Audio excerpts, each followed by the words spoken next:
Olá, gente. Aqui mais uma vez, eu sou Antônio Martins, fazendo, em primeiro lugar, agradecendo a Deus por estar vivo, por estar mais uma vez aqui, né, nessa essa tarefa, né, de gravar um vídeo toda semana, né, sobre assuntos variados. Agora eu vou falar sobre a política, né, o assunto que eu gosto, né, política eu vibro. Não é que os outros assuntos não são importantes, todos os assuntos sobre direito previdenciário, sobre direito do idoso, eu gosto também, mas o assunto político é assim mais, dá mais crítica, né? As pessoas assistem mais aos vídeos de política do que o direito do idoso e o direito previdenciário. Eu queria que vocês dessem atenção ao direito previdenciário e ao direito do idoso também. Viu? A política está mais na emoção, mas o direito é mais interessante. Não estou dizendo desvalorizando o político, não, mas eu quero que vocês me entendam. Eu quero que vocês prestem atenção nos direitos, né? Para que a gente possa fazer a política direito, tá bom? Vamos lá. Hoje eu vou falar de um assunto. Como eu vou falar de político, de política, eu, eu vou falar de assuntos variados. Porque a semana foi tão agitada, né? Que semana que está terminando amanhã, dia 13 de agosto, sexta-feira, né? Para quem é supersticioso, amanhã é um dia ideal, né? Para sair de casa. Eu vou sair, não vai acontecer nada. Se Deus quiser, há de ser amanhã um dia feliz para todos nós. Vamos lá. Essa semana, como eu falei, né, foi uma semana muito agitada e nos encheu de informações, né, de análise, de necessidade de fazermos uma análise sobre a situação do nosso país. A primeira decepção que eu tive foi a seguinte, acho que terça-feira, né? O governo, terça-feira, que era o dia em que a Câmara ia votar, né, a PEC que instituía ou não o voto impresso no Brasil, que graças a Deus ela foi rejeitada pela maioria do parlamento. O presidente Jair Bolsonaro, no afã de mostrar poder, ele, né, vamos dizer assim, ele convocou a Marinha, que se deslocava do Rio de Janeiro. Confesso a minha ignorância, não sabia dessa atividade, que desde 1988, que a Marinha se desloca do Rio de Janeiro e vai até a cidade de Formosa, no estado de Goiás, fazer uma operação. O que mais me surpreendeu foi que o presidente da República, no intuito de fazer uma demonstração de força, de poder, né, convocou que a Marinha fizesse uma passagem por dentro, vamos dizer assim, pelo centro do poder de Brasília, que é a esplanada dos ministérios, onde fica o Palácio do Planalto de um lado, o Congresso Nacional, a Casa do Povo e a Casa do Estado, que é o Senado. Do nosso lado esquerdo está o Itamaraty, atrás está o nosso Supremo Tribunal Federal, à nossa direita o o Ministério da Justiça, né? Como se nós tivéssemos nosso lado esquerdo. É assim que Brasília é concebida.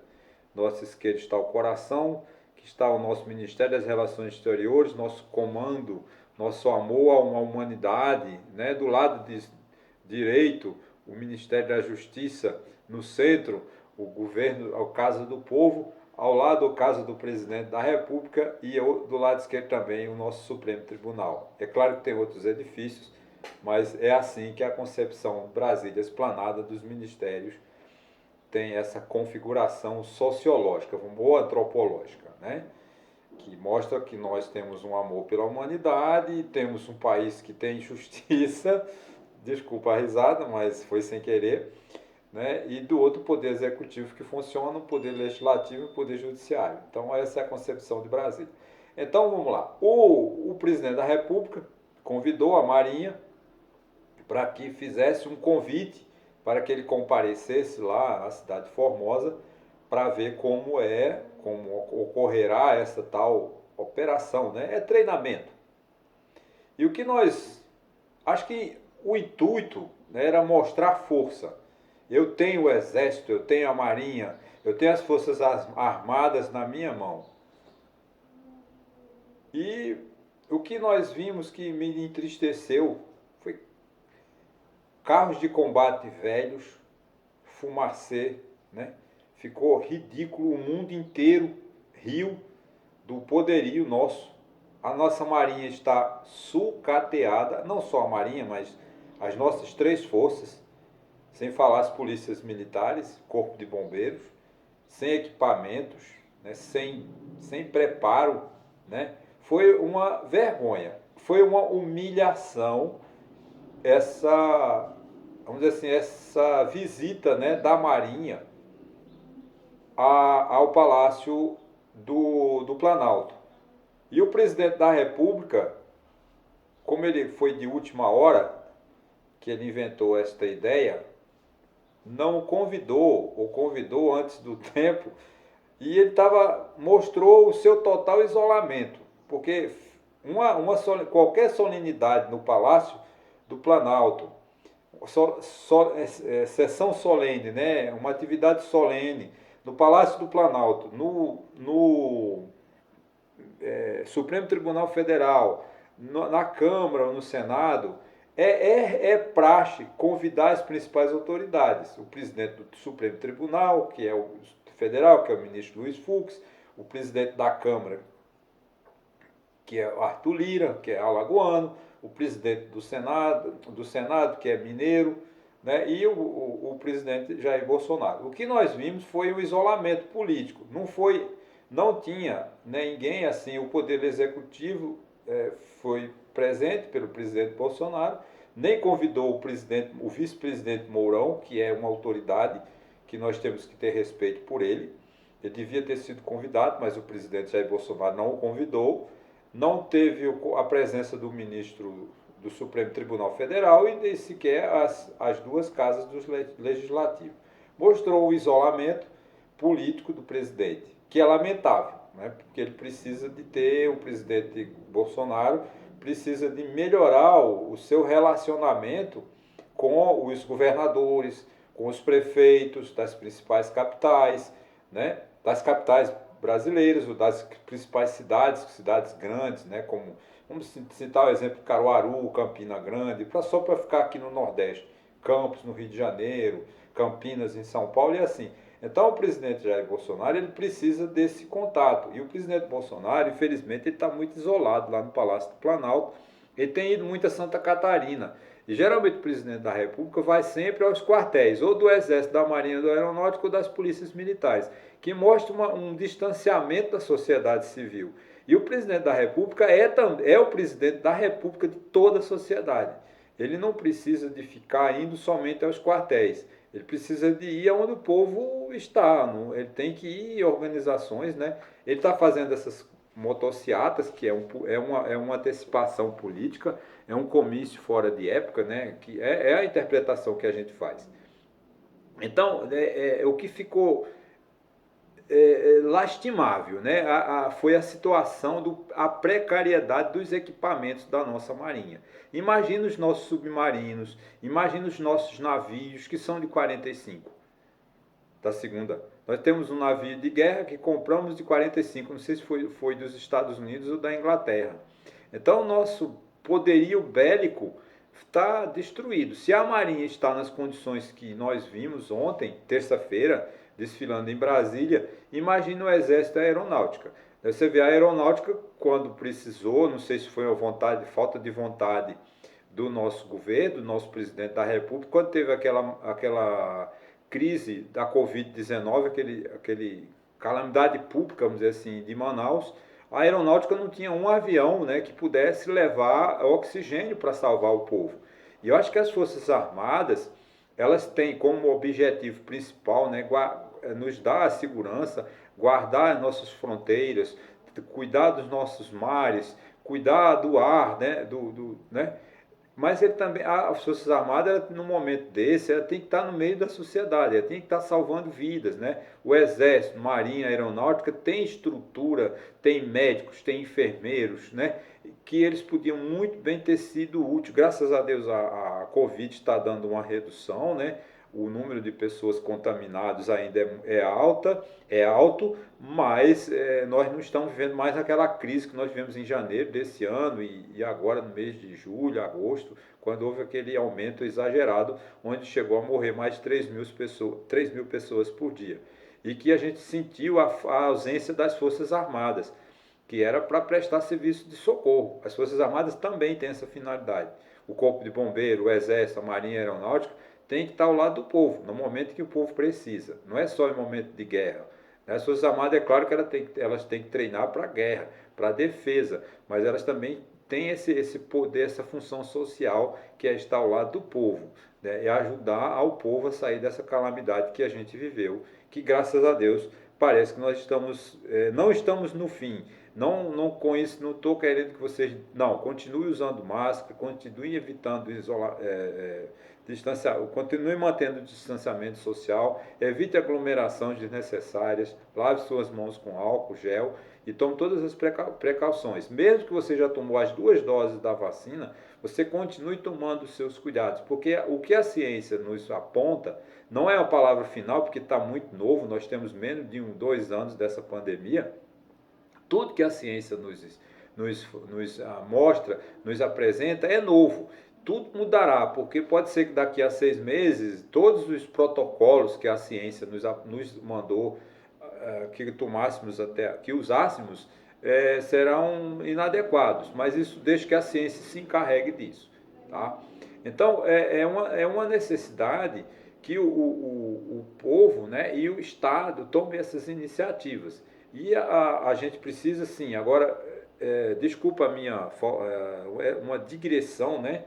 Mas como hoje o assunto é polêmico, hoje é um bate-papo, eu quero vir da minha preocupação, né, que a gente também tem, porque nos últimos anos, quando se fala em investimento, parece que é uma ofensa. Mas o governo tem que investir nas nossas Forças Armadas, porque do jeito que nós vimos, os carros da Marinha desfilando em Brasília, é lastimável a situação das nossas Forças Armadas. Eu quero um exército preparado, eu quero uma marinha preparada, eu quero uma aeronáutica preparada. Que os aviões da aeronáutica estejam a favor do povo na hora que precisar, mas que eles também estejam em posição de combate. Porque do jeito que nós estamos, da fragilidade que nós nos encontramos, nossas Forças Armadas demonstraram muito despreparo, muita fragilidade. Eu fiquei muito preocupado com o carro velho pegando fogo, fumaçando. Imagina um carro de combate numa mata, né, e soltando uma fumaça daquela. Qualquer inimigo, somos assim, vulneráveis demais. Né? Então a gente precisa de aprimorar nossos carros das Forças Armadas, nossos carros de combate. Viu? É uma coisa que eu fiquei preocupado com essa falta de equipamento das nossas Forças Armadas. Não é que a gente acha, isso ficou evidente nas Forças Armadas, mas isso vai para todos os setores. Nós não temos as nossas academias, as nossas faculdades, estão todas abandonadas. O patrimônio público brasileiro é abandonado, porque o governo não tem mais dinheiro para investir. Porque o dinheiro, você vê, 7 bilhões para o ano que vem, nós vamos gastar com a eleição. Mais 3 bilhões que foi distribuído para os políticos votarem no presidente da Câmara atual e no Senado. Quer dizer, você imagina manter uma eleição, um presidente da Câmara, um presidente do Senado a um custo de 3 bilhões de reais, é muito dinheiro. Isso segundo, é claro, a denúncia do jornal Estado de São Paulo. Tá? Outra coisa que me preocupa, que eu já vou encerrar, é o seguinte: o governo federal mandou uma reforma, uma emenda constitucional, uma reforma da Constituição, alterando lá o artigo 100, o artigo 97 da Constituição, o artigo 100 da Constituição e o artigo 97 do ato das disposições constitucionais transitórias, tá? Que é como se fosse uma nova Constituição. Dizendo o seguinte: o governo perde uma ação, né? Aí ele emite um precatório. Ele é obrigado a pagar. Ele disse: não, eu não vou pagar o precatório não, porque se eu pagar o precatório, não vai sobrar dinheiro para eu pagar o Bolsa Família, que vai aumentar agora, não é mais Bolsa Família, parece que não sei o que lá, Brasil. Veja bem, gente, o precatório é um título extremamente importante.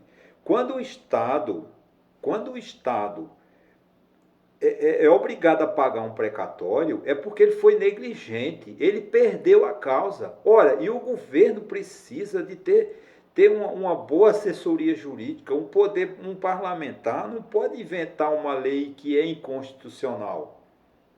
Quando o governo perde uma ação na justiça é porque ele errou na execução da lei.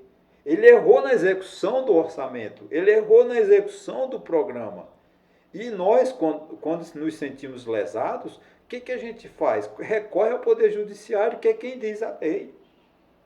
Aí o governo perde a ação e não paga e ainda quer prorrogar, né, por 10, 20 anos. Ora, você ingressa com a ação hoje contra o governo ou contra o município aqui de Taquaritinga ou contra o município de Santa Cruz de Capibaribe, contra o estado de Pernambuco, contra o governo federal. Leva-se 10 anos para o Poder Judiciário dizer que você tem aquele direito, que teve seu direito ameaçado, seu direito negado. Aí o presidente da República, para não pagar, manda uma reforma constitucional dizendo, não, Poder Legislativo me autoriza a eu prorrogar o precatório que eu tenho que pagar por 10 anos. Quer dizer, eu que levei 10 anos para o Poder Judiciário dizer que meu direito foi ameaçado, ainda vou esperar mais 10 anos para o governo me pagar. Isto é uma vergonha. A sociedade não pode aceitar isso. Porque o governo, se ele perdeu uma ação, ele tem a obrigação de pagar.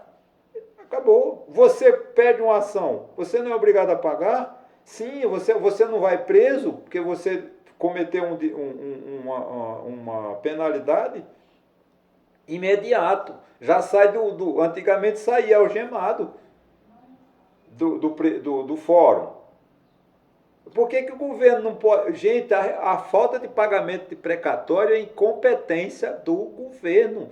Seja ele prefeito, seja ele governador, seja ele presidente da República, é falta de vergonha. O governo tem que assumir o seu compromisso com a sociedade. Se ele está devendo precatório, que pague, porque ele cobra que a gente pague em dia. Se você atrasar um dia no seu pagamento do seu tributo, do seu imposto, da sua contribuição social, da sua taxa, vem lá 1% ao mês, mais 0,33 ao dia. E ainda, dependendo do valor, ainda tem a execução. O governo federal, o governo estadual, municipal é obrigado a te executar. Senão ele perde os direitos políticos do cargo. Então por que o governo não quer assumir sua responsabilidade? O povo tem que se revoltar contra um absurdo desse, para que o Poder Executivo não aprove essa emenda constitucional prorrogando os precatórios. O precatório é uma obrigação do Estado. Eu não tenho esse livro, mas infelizmente é um livro que foi publicado uma pesquisa feita pela Fundação Getúlio Vargas, que de cada 100 ações, 62 ações é do governo, é do Estado contra o cidadão. Porque isso significa que o Estado é mau gerenciador, ele faz maus leis erradas, leis contrárias à Constituição, ele é o primeiro a não cumprir. Ora, se o Estado, que ele tem a obrigação de cumprir a lei, e o Estado brasileiro não cumpre a lei, em todos os setores, principalmente na área tributária. Impostos indevidos que ele cobra, contribuição social indevida que ele cobra, não tem lei, mas ele cobra, os governadores a mesma coisa, os prefeitos a mesma coisa. Aí quando ele perde, ele que ainda quer levar mais 10 anos. Quer dizer, o cidadão brasileiro que tem o seu direito agredido, ele já morreu, porque 10 mais 10, 20 anos, a pessoa está com 60, 70 anos, vai esperar mais 20 para receber, ele já morreu. Ele não usufruía, teve seu direito ameaçado, roubado, seu direito agredido, e não tem direito a uma indenização. Isso é um absurdo. A gente tem que... mas Antônio, como você fala besteira? É o que eu ouço.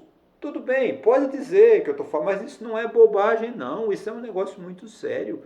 A gente tem que cobrar dos nossos governantes a honestidade. Ele não cobra da gente? Ele não põe a polícia para nos escutar? Ele não põe a polícia para nos filmar? Por que ele não cumpre a parte dele? Tá lá, as cidades hoje você vive no mundo, no chamado Big Brother. No Big Brother não é o programa da Rede Globo, não.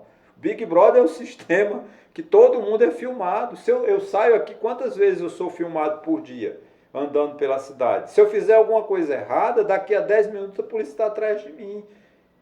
Se o governo cobra que eu ande certo, por que ele não anda certo? Então ele tem que honrar suas dívidas. Nós não podemos aceitar isso. Vejam vocês, né? Graças a Deus, essa polêmica do voto impresso, a Câmara deu um destino, arquivou, né?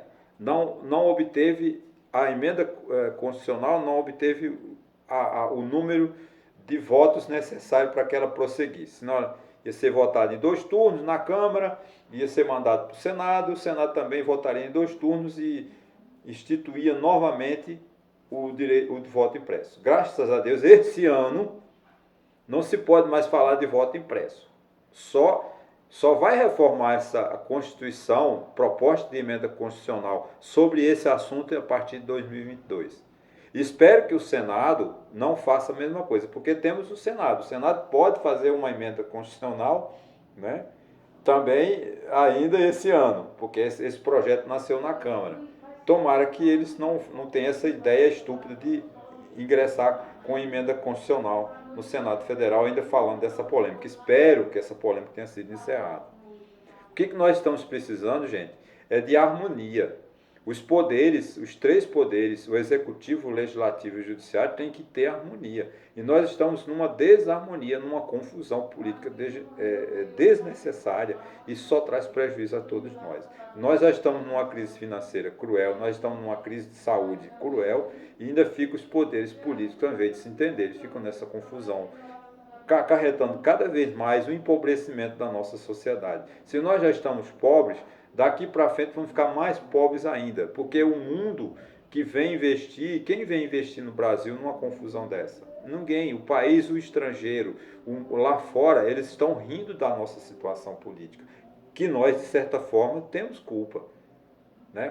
Fomos nós que construímos essa bagunça que nós estamos ao longo dos anos, nessa dicotomia, nessa briga entre A ou B, A ou B, A ou B, e a sociedade pagando uma conta muito alta. A gente precisa voltar a cobrar dos nossos governantes investimentos em coisas sólidas, coisas concretas, armar o nosso corpo, nossas forças armadas de maneira com equipamentos decentes, consertar nossos prédios públicos, consertar nossos hospitais, dar equipamentos ao corpo de bombeiro para salvar a vida, porque nós estamos sucateados em todos os setores. Então, a reforma administrativa que eu defendo é uma reforma administrativa que cuide do patrimônio do Estado, não é demitir funcionário público. Eu sei que tem muito funcionário público, mas demitir funcionário público não é reforma administrativa. Reforma administrativa é diminuir o tamanho do Estado, vendendo fazendas, hotéis, que o governo não precisa. Ok, gente? Muito obrigado. Na próxima vez a gente fala mais sobre o assunto.